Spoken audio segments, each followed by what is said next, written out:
Donald Trump has won a decisive victory in the Iowa caucus, the first test for any presidential hopeful. Meanwhile, Florida Governor Ron DeSantis outpaced former ambassador to the United Nations Nikki Haley to secure second place.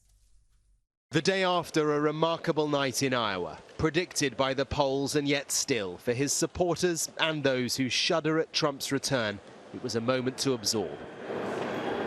Inside the state capitol building, the Conservatives are energized.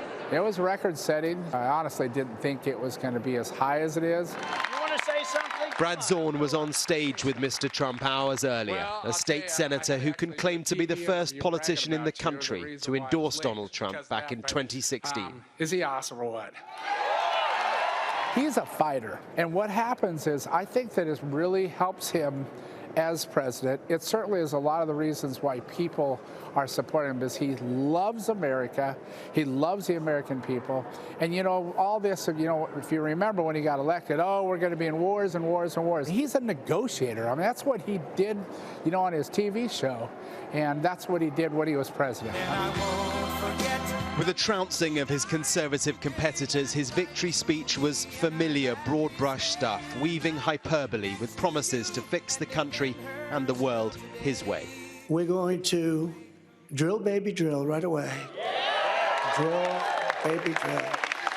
We're going to seal up the border.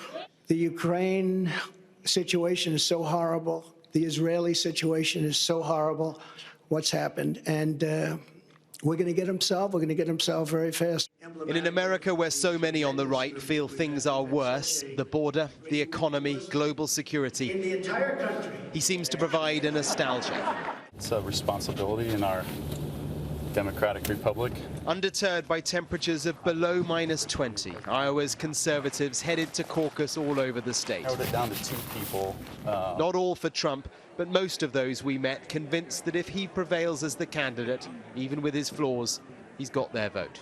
There is an irony that a candidate accused of ripping American democracy apart prevailed from a process that was democracy at its very simplest: paper, names, counting.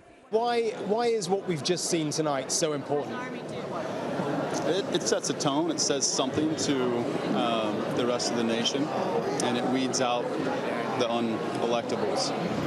From Iowa, it was to New York and another courtroom for Mr. Trump. The courts are where the jeopardy is, but also where his support is boosted. Then to New Hampshire, the next stage in the Republican race next week.